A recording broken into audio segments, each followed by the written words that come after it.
Hello, everyone. Welcome to the last day of Edu Wiki Week 2022. My name is Vasanthi. I'm a senior program officer for the education team at the foundation. And today, me and my colleague Jessica, we will talk to you about evaluation and learning, particularly in Wikimedia education projects. So hopefully by the end of this session, you will be able to define theory of change, articulate the necessary steps for creating an evaluation plan, then describe different kinds of data we can collect and tools we can use to collect the data. Now, let's get a pen and paper ready, or digital one is okay as well. We're gonna build a mini evaluation plan. So now I'm handling it over to my colleague Jessica. Please, Jessica. Thanks, Vaz, for that wonderful introduction. Yes, so I'm Jessica from the Community Resources team, and I work with learning and evaluation. So if you're thinking about developing your learning and evaluation plans, or if you're currently receiving Wikimedia funds or thinking of applying in the future, then please reach out to me. I'm really excited about working with you. So why is thinking about learning and evaluation important? And this is important because we really want to assess the changes that happen throughout every stage of our project. And this is the basis for learning really what is working well, what isn't working as we expected, is the change that we're seeing because of our strategies. And we want to develop an evaluation that is not a headache. It's not collecting a bunch of numbers that make us go crazy like Kermit the Frog there, sometimes numbers that don't even make a lot of sense to us. We really want to focus on four things. So one is data that really goes beyond measuring just our activities, but really focuses on the meaningful results. So not just how many teachers participated or how many teachers were trained, but really looking at what is the outcome of that in the short term and in the long term. What is the change that we're bringing about? Use that data to learn collectively, to make decisions, to be able to reflect on that data. Also evaluate things that are possible, that don't take up all our energy and all our resources, and data that is useful to really communicate our story to participants, to teachers, to the Ministry of Education, to all the stakeholders that we have, and to tell really the true depth of all of our work and the impact that we are achieving. And in this sense, it really is going beyond just some measurements or some metrics that measure our activities. As I said, do have teachers been involved? Have they been trained?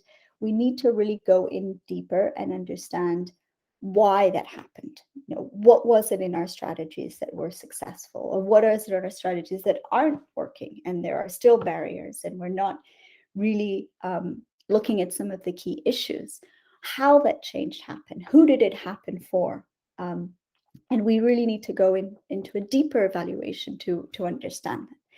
And this is what we're going to do today as an example.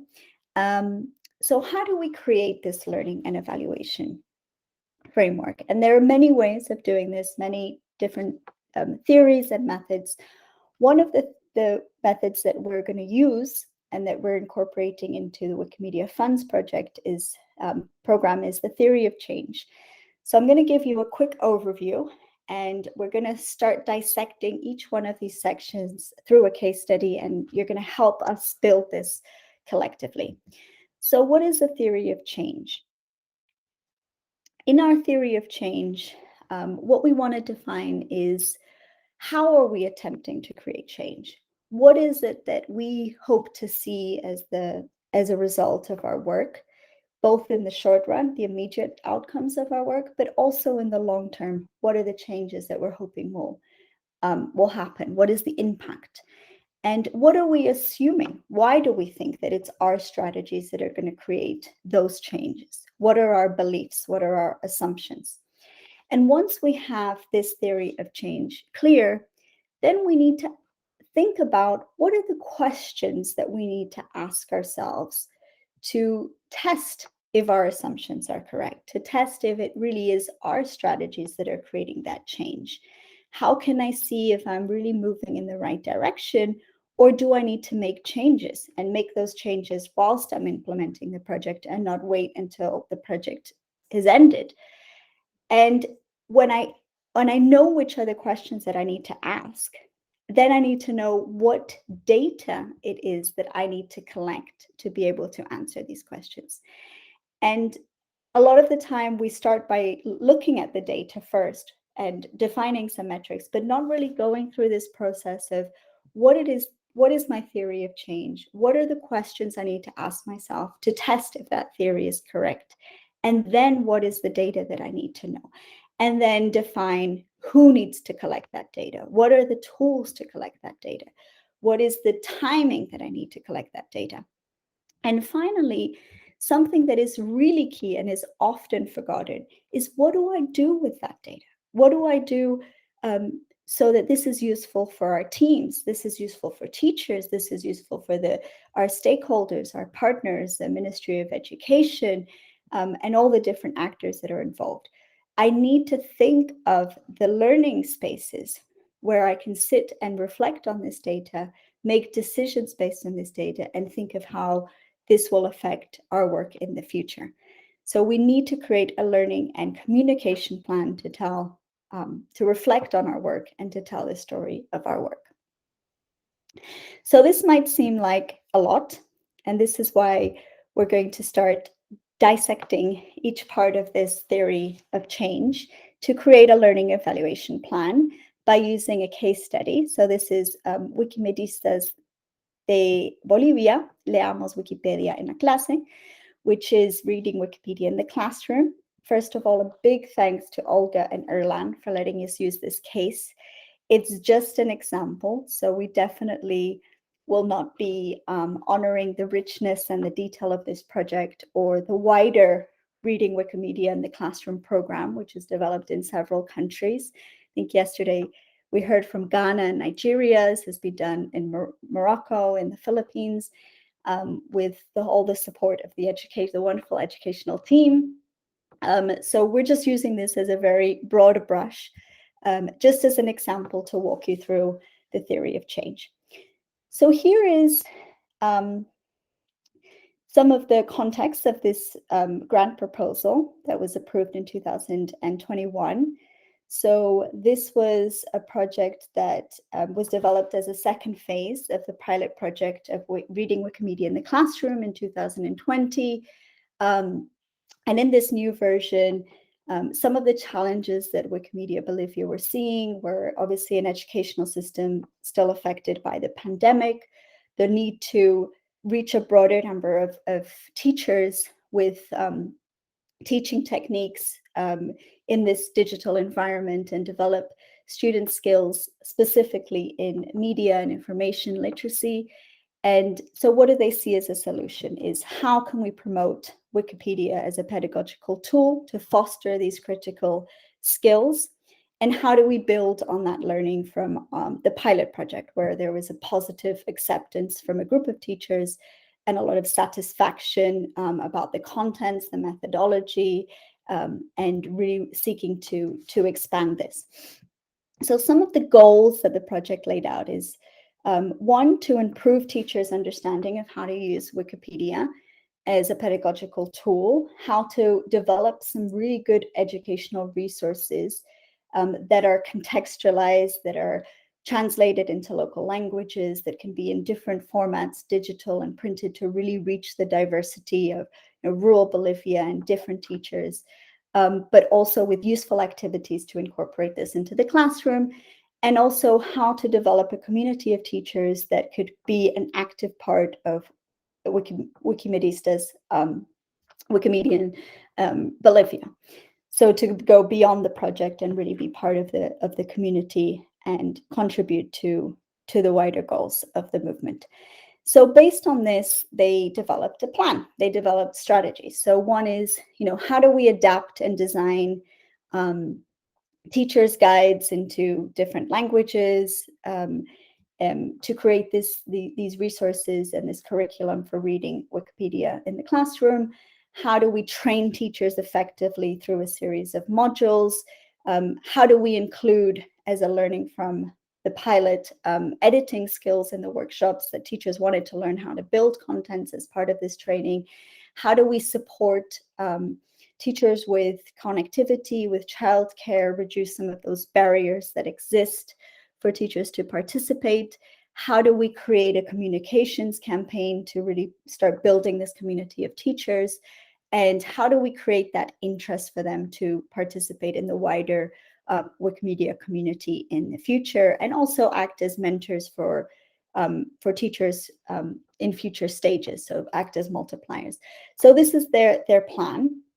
And I want you to use the overview of this plan now to start jamming with us. So we're going to go to this Jamboard here. Okay, it's come up. So we're going to use this Jamboard to think here of our theory of change for Wikimedia Bolivia. So what are the main strategies? What are the outcomes that are expected as a result of the work? What is the longer term impact? So if I implement X strategies, why do I think that these outcomes are going to happen in the short run and in the long term? And what are my assumptions? What am I assuming? Why am I assuming that that is going to happen? What are the conditions that need to be in place so that if I implement these activities, this is the result that I'm gonna have? Those are our assumptions. So I don't want you to think of a million things. We're just gonna have 2 minutes here where we can use some examples think about the case study. You can use in the second board. There's a brief description of what I've just explained of the case study, so that we can go through and try to build this theory of change. So I'll give you 2 minutes to do that, and then we're going to see a possible theory of change and see how that compares with some of the ideas that you've had. Okay, so I'm sure you've come up with some really great ideas, and there's no right answer here. So we just want to share with you, what is the theory of change that Vaz and I saw, and maybe you can take a minute just to see how similar it is to yours. So remember, the theory of change has those 4 components. So the first is, if we do this, then we will achieve this in the short run, and hopefully this in the long run. And these are our assumptions. So some of the if we that we saw were, if we train teachers to improve their understanding of how to use Wikipedia as a pedagogical tool, if we really localize the teacher's guides and create training that is contextualized and adaptable to different learning needs, if we distribute these materials in diverse regions, if we develop educational resources which really give teachers classroom activities and practical ways of implementing this, if we develop the right incentives such as connectivity, childcare, to really promote participation and reduce barriers to participation, if we motivate teachers to participate in other Wikimedia events and community activities, if we train them as potential mentors, then hopefully what will we achieve in our project? We will have teachers that are more aware, they have the right skills and tools to use Wikipedia as a pedagogical tool for developing media and information literacy. We will also, teachers will be able to incorporate this in a practical way, so go from learning the skill to actual practice. There will be a group of teachers that will actually be engaged in the wider Wikimedia community with perspectives of participating more actively in the long run, and there will be teachers trained to be able to multiply and be future mentors. What do we want in the long run? We want educators that will be able to transfer these skills and to navigate Wikipedia more critically, that this will lead to students that will value Wikipedia and use it responsibly and actively, that Wikipedia will be viewed more positively by educators, more positively by the educational system, as a pedagogical tool, and one that also help promotes, as in Bolivia, several of the pillars of the educational system, such as plurilingualism. I should be able to say that with clarity. And that there will be interest in contributing to Wikimedia's growth in general. So these are some of the long-term changes that we want to see. And what are we assuming? Why do we think that this change will happen? Very important beforehand, to say that in a lot of cases, these theories of change are developed by a few people on their desk thinking about the theory of change. And we really want to promote an empowering participatory evaluation. So this would be so much more enriched if we actually get teachers involved, we actually get some of the partners involved to work through this theory of change at the start of the project and think through what is it that we want to achieve and why are we going to evaluate this, so that when we come to evaluate this, the questions that we ask, the data that we're collecting, hopefully with the participation of teachers themselves, will make sense to everybody. And when we sit down to evaluate this data and learn from it, we'll understand why it makes sense and that we're all on board with the same outcomes and desires. So some of the assumptions that Vaz and I thought about, like why do we think this is going to happen?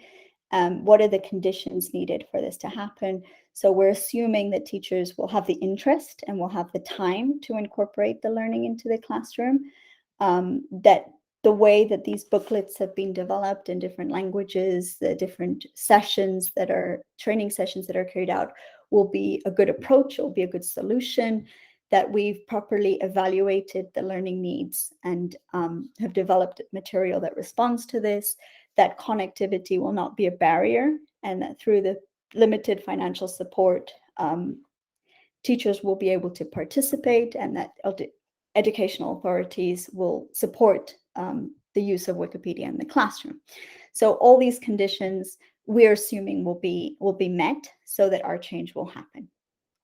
What do I need to do now? I need to define some strategic learning questions. And what is a strategic learning question? It's a question that when answered, it will tell me if I was correct, if effectively those strategies are creating those desired outcomes, and were my assumptions right or were they not right? And based on these strategic learning questions is where I'm going to define what data it is I need to collect to answer these questions. Just a few tips about defining learning questions. One is that it should be applicable so that we can apply the learning question and try to answer it during our implementation, that it's answerable so that we can actually have some data to help us answer these questions in the time frame and the resources that are available, and that it's actionable so that it can really inform decision making, and that it's direct enough so we can focus our evaluation. They're not very high level questions that aren't going to really answer if our strategy is working. So what are we going to do? We're going to jam again.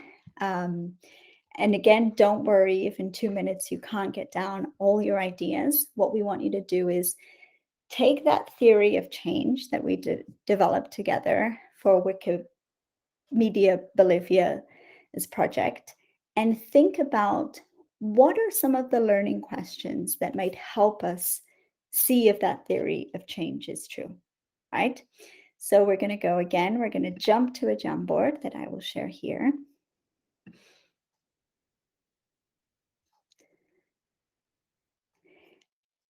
And think of maximum, can be 1, but maximum 3 key learning questions for this project. And I want you to, again, use the Post-it. So you can use the Post-it here, write your ideas, brilliant ideas, and just start sticking them on there. Okay, we'll have just 2 minutes. I've put 2 possible learning questions as an example. Okay, and again, I'm sure you've come up with some really great questions. Here are some that Vaz and I thought of, and we divided them by the 3 different goals that the project has. So some of the learning questions regarding, are teachers able to understand and apply Wikipedia as a tool? So some of the questions we thought of, what strategies were helpful for engaging teachers to participate and complete the training? How are teachers incorporating this into the classroom? What factors help them or are acting as barriers? How have teachers' perspectives about Wikipedia changed after the program?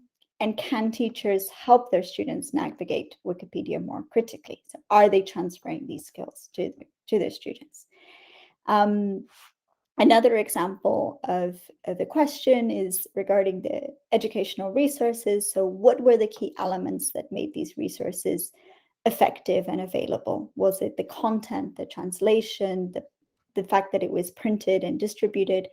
What are the perspectives for the future use of these materials? And in terms of this idea that teachers will be part of the Wikimedia community and also act as mentors in the future to other teachers, we want to ask, what type of support and activities are most interesting to teachers who want to learn more about Wikimedia community? So before knowing, are they editors or are they interested in, what would motivate them to participate? We really want to know that, because in the long run, that might be more important than just getting them to edit, one article. Is actually knowing what might motivate them in the future to be part of the community. What are the barriers that they might face to actively participate? How are they engaging in the community? Are they participating in events? Are they participating in communications that the movement has? Did the teachers that want to be mentors develop the skills and they have the time and the motivation to be mentors? So these are just some of the questions that will really start to define our learning and data collection. Again, the participation. How can teachers be involved in defining some of these questions before we start collecting the data with them? I mentioned teachers as one of the main stakeholders, but we can also include a number of partners and different actors. Okay, now we get to the really fun bit, is how do we answer these questions? What data do we need to collect and how do we collect this data? And before we move on to this, and I'm going to pass this over to Vaz, who's a sensei in data collection, specifically the type of data that we want, is to combine quantitative data. So that data that is, usually when we think of data, we usually think, oh, it's those numbers, it's the famous number of participants and editors and contents. It's that thing that you can quantify. But actually data is beyond that. Data is also qualitative data. Data can be perceptions, can be opinions, can be testimonies, visual representations that tell us the story of not only what the numbers, but why or why not something happened. And that's where we get a lot of the data that we need to answer those questions beyond the numbers. So when we talk about data, we're talking about both quantitative and qualitative data.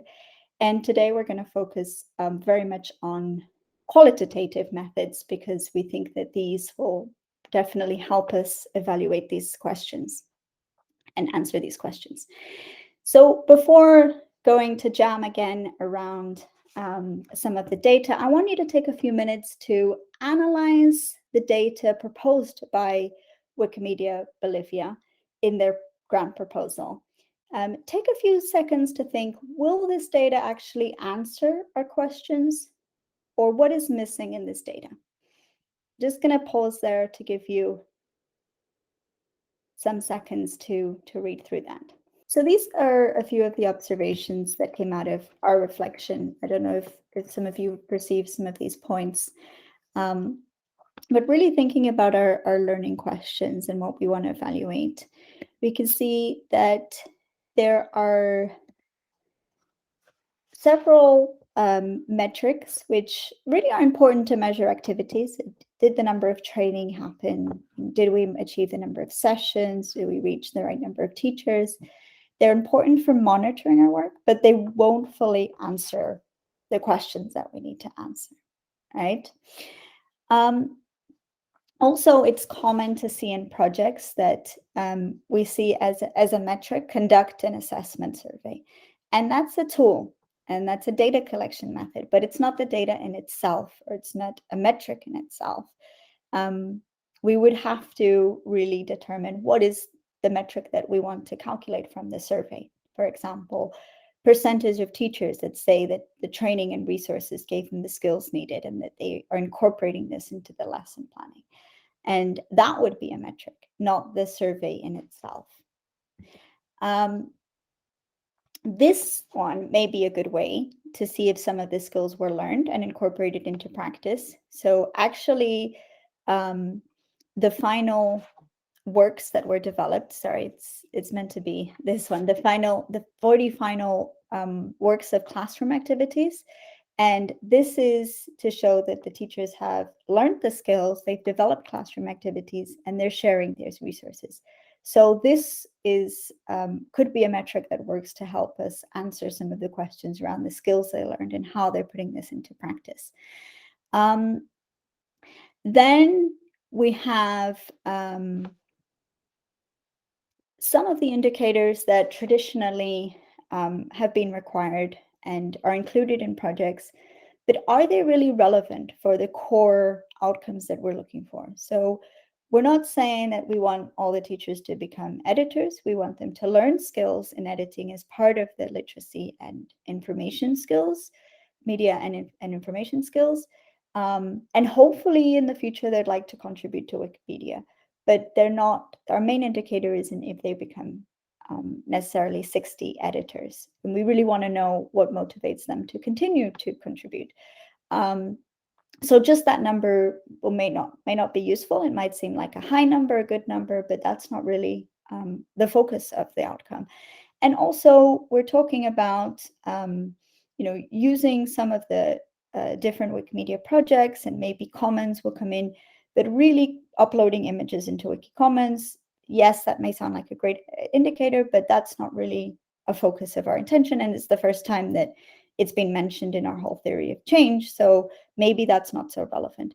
So also some of those traditional metrics, we need to evaluate them so they really make sense. And I think that this is an interesting, very brief overview of some of the indicators that come up in projects, which are, yes, important. We're not saying that they're bad metrics, but they're not necessarily going to tell us the full picture of what we need to test and learn from our theory of change, right?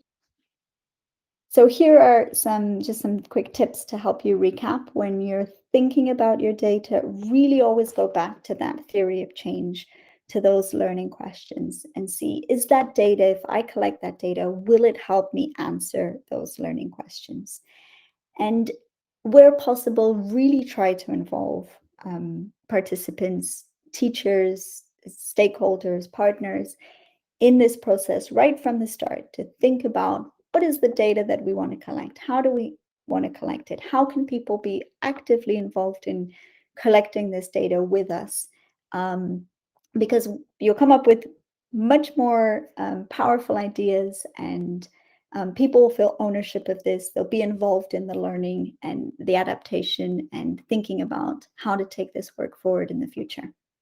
Okay, now we're going into the exciting part of thinking, what is the data that we're going to collect to answer these questions, and how we're going to collect this data? So we're going to go back into a Jamboard. And now that we've reflected on our theory of change, our learning questions, we've seen some of the data that Wikimedia Bolivia has developed. We've reflected a bit on this.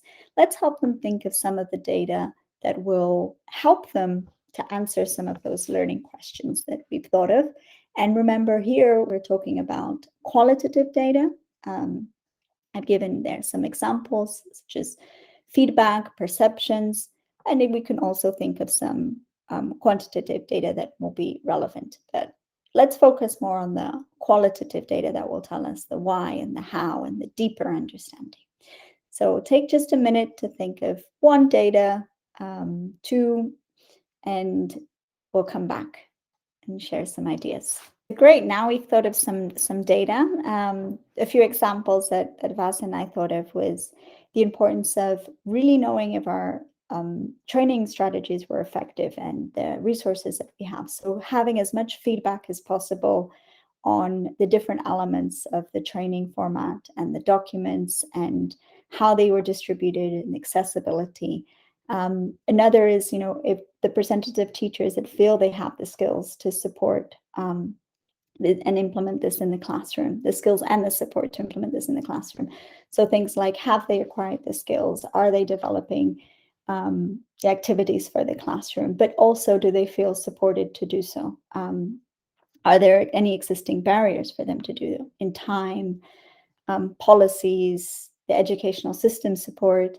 Are they motivated to do this? So these are some of the data that we thought would be interesting to collect.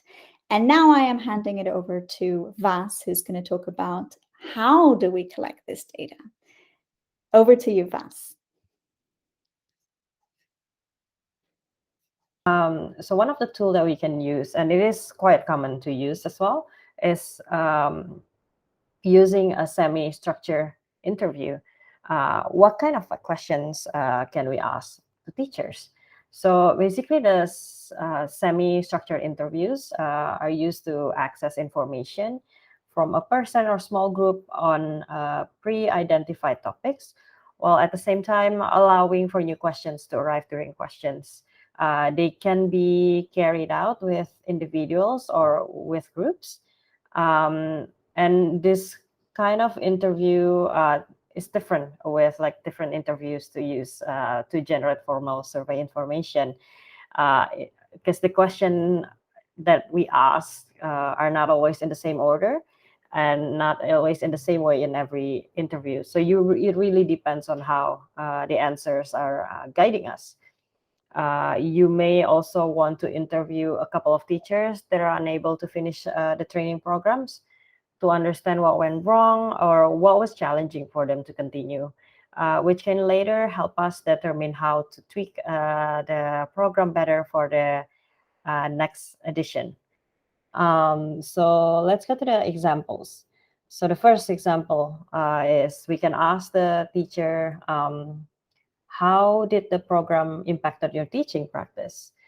And then the second example is, what did you enjoy the most while participating in the program? And what was the most challenging part of participating?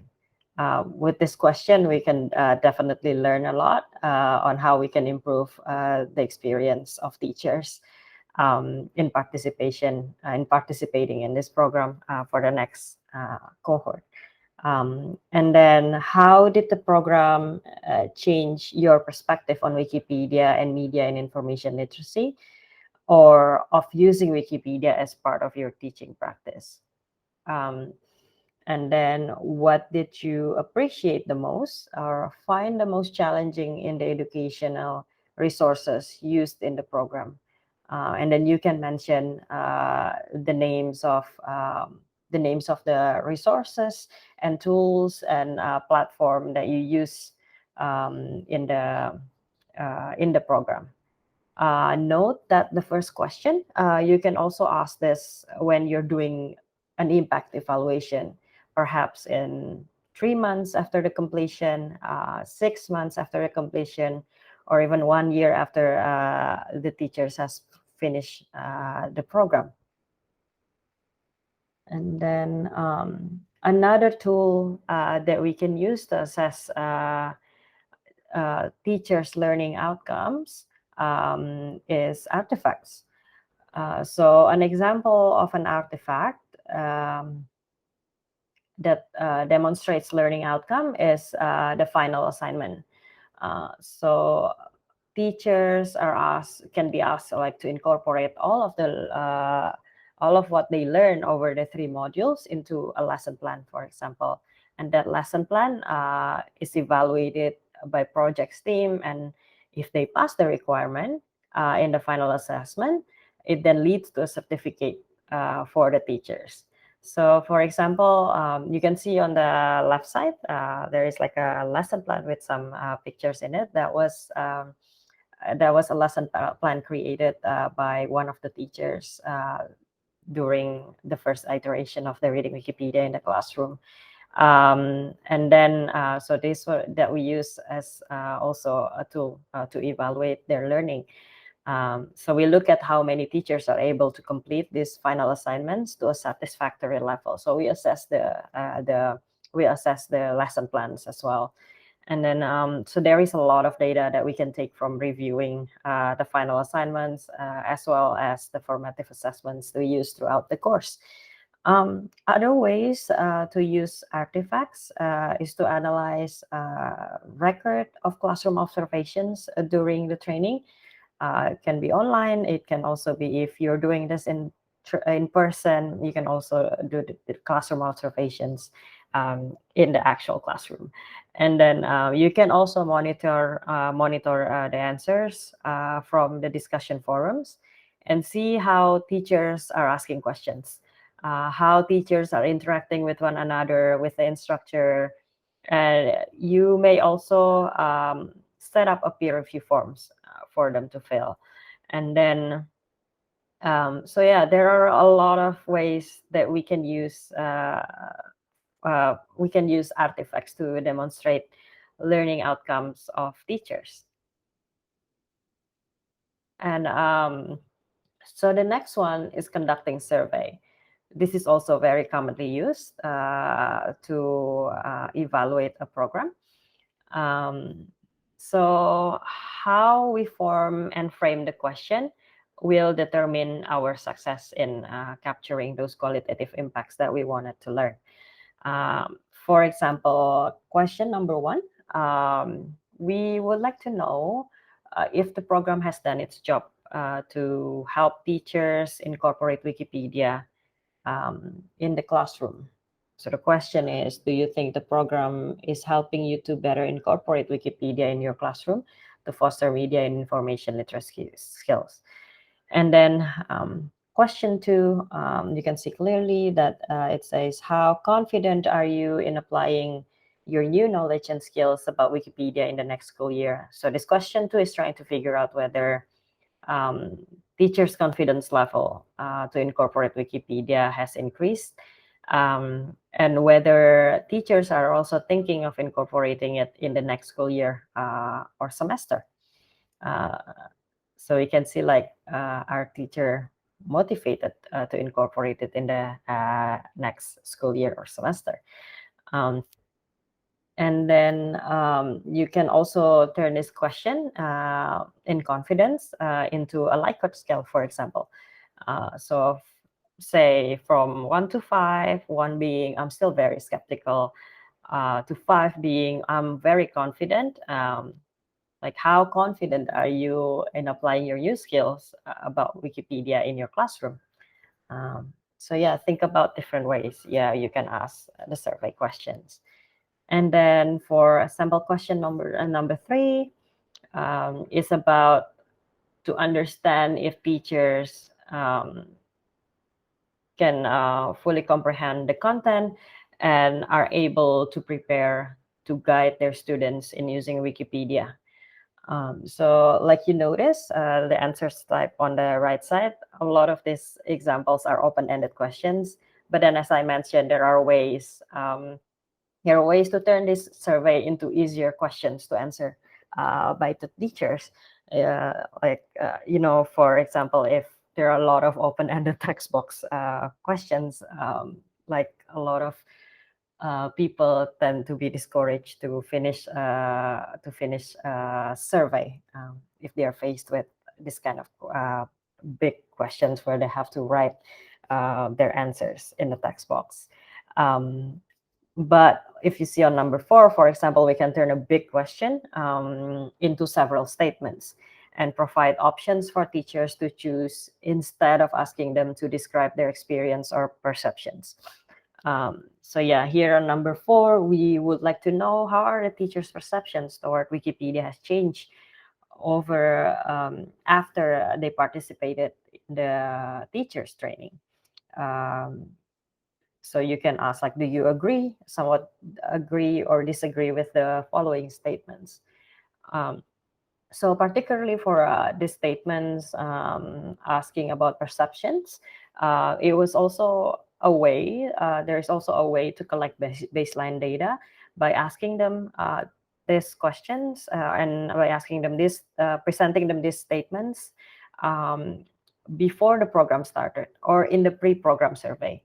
So you ask the same statements in the pre-program survey, and then we ask the teachers to rate their perception again at the same aspects after undergoing the program through the program survey, post-program evaluation survey. And then we can measure how many teachers who said that it's not okay for their students to use Wikipedia before the program started. And then now they have changed their perceptions or attitude about the use of Wikipedia for their students in the classrooms. However, please note that this type of method, uh, like measuring the before and after the program, may be good to use to measure changing perceptions, but perhaps also on changing confidence level, but it is not sufficient in measuring learning outcomes. In measuring learning outcomes, it's better if you do like I presented on the previous slides to do artifacts, give them assignments and um, other assessment methods. And then next is in using visual medias. So it's basically an activity of filming or photographing certain activities or conditions. It can also include other visual or arts methods such as painting or sculptures. The purpose is to present information in a more engaging way and increase understanding of a project or program implementation results. Um, so this method can also help in visualizing different kinds of information. In many cases, it helps to reveal hidden meaning that may not be possible to be captured through a survey approach. Maybe the teachers there, they didn't really say what they really want to say through writing. And so we can capture this from like asking them to take a photograph and then ask them to like tell it from your story, like what's your interpretation of the photo, what is happening during the activities, or even record a video of them just like talking through their experience in the program. So yeah, after capturing the activities, a group of teachers can discuss or interpret the medias, the visuals material that they have produced, and they can find patterns that can be highlighted. Maybe you will find some surprising things maybe that you haven't heard before, and in the situation of lack of resources like lack of camera equipment, you can always use a phone. Well, if there's like a lack of phones, smartphones to take photos or videos, teachers can also create sketches, um, or maybe they can draw or doodle to describe and represent their experience during their training programs. It is a fun process. A lot of this um, tool and method is used with students as well, because it's very engaging for students to do this. So yeah, the method that I mentioned before, it's quite known. If you want to Google it, it's quite known as Photovoice. So it's a method where people can capture photos and videos, and then they can describe it through their own words. So the step-by-step on doing the photo voice is the first step is to recruit participants. So at least one mentor, one facilitator, and staff volunteers, and also the participants, the teachers, participants. And then the second step is to include some participants in this process if we can. So establish what you want to learn and what the participants, teachers or students, what they want to learn and reflect. You can also frame the questions prompts based on your predetermined learning questions on this stage to include later in the photo voice instructions. You can find the photo voice instructions on the right side of the screen. And then on step 3 is this includes technical trainings on how to use the camera equipment, basics on how to take good angle or capture good sound for videos, etc. And you can also do training on ethical and safe photography training. Uh, you can discuss what are the subjects that are sensitive or private and needs permission to take, or is it okay to photograph children? Do you need a release form, for example, to photograph children? Do you need a consent form? And then on step 4, just get out and take pictures. So we can give a time frame for teachers to take photos during their home assignments, maybe take photos of their when they're doing their assignments, or like take photos of screen, or like other tools that they're using to do their assignments. Or if you are doing it in person training or activities, let them document the activities based on the prompts. Or maybe they wanted to what is it they are resharing, or this experience with other teachers. You can ask them to record them, or they can discuss this with fellow teachers in the same school that is doing the training. They can maybe take photos or videos of those activities. And then step 5 is to discuss, reflect, and choose. So you can divide teachers and students into groups, facilitate the group to choose the best photos, and facilitate discussion to interpret the photos and videos. This is important as they will have to write descriptions and captions for the next phase. So discussions can include why they took the shot, why they took the video, the intent of the picture, and how it made them feel, and maybe the photo's strong connections to the issue. Are a lot of ways that we can spark discussions among teachers. And then the final step is to exhibit the photos or the videos. So it can be an exhibition of the photographs. It can be in person or online. You can create like a mini gallery somewhere in a school, or in a in a village district, or you can also do it online, such as creating a storytelling or storyboard somewhere, or in Wikimedia, upload them on Wikimedia Commons, and then maybe create a collage, and then make a video on YouTube, or you can use any other online platform that you think um, suitable for this. So yeah, on the right side, you can find like a sample of photo voice instructions. As I mentioned on the first section there, you can, those are the questions prompts to guide teachers on how to take the visual material, like the video and the images. And then the second, remind them to also write 2-3 sentences about each photos, each best photos, because you don't want them to write like take like 100 photos and then write 2 to 3 sentences for each photos. That will be too much. And then the third one is to save photos. You can just print this and then give it to teachers as their instructions. And then, so yeah, let's get creative. What other tools do you think can you think of to measure these results of learnings or the impact of reading Wikipedia in the classroom?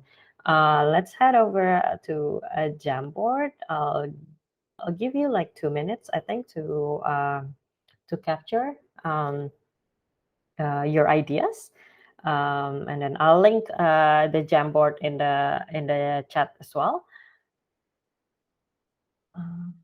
Let's head over to the Jamboard. All right, 2 minutes up.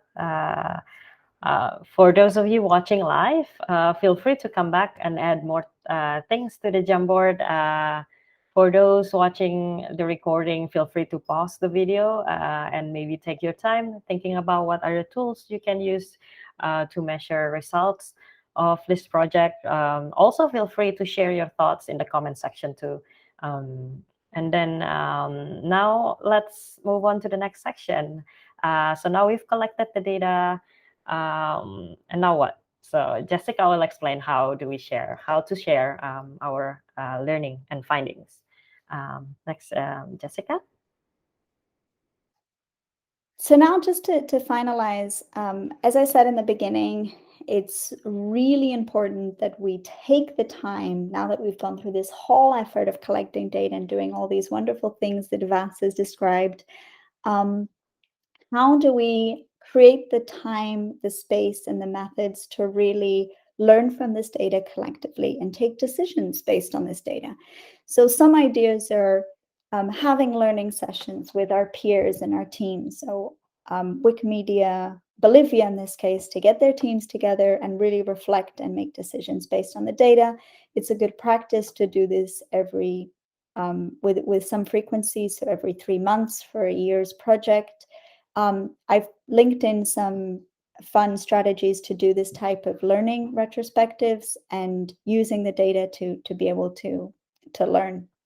And also learning sessions, as I've mentioned throughout this this workshop, with participants. And this would be interesting to do at the midterm of the project and towards the end of the project, so we can reflect collectively with participants on. So when I talk about participants in this case, it would be some of the teachers that are mentors, some of the coordinators, maybe some people from the Ministry of Education if they're being involved, so we can collectively reflect on this. And also, how do we communicate our findings? And there's a lot of creative ways of telling our story. Today, obviously, video is a very powerful way, but there's also infographics. There's also, different blogs, social media, graphics. And here are just a couple of tools that we're linking in that you can start exploring, that don't need high technical or design skills, but to start communicating our work in a way that creates emotion, creates engagement, but tells the depth of our work. And finally, what I would like to say is that this isn't the only space that we'll be able to share and learn from each other. We will be starting to develop with a working group of community members and with the foundation support a peer learning program called Let's Connect, where evaluation will be a key part of the learning that we're going to do, and bringing in case studies and learning from each other. So stay tuned, and we hope to see you in Let's Connect as sharers of all your experience and your wonderful work. Thank you.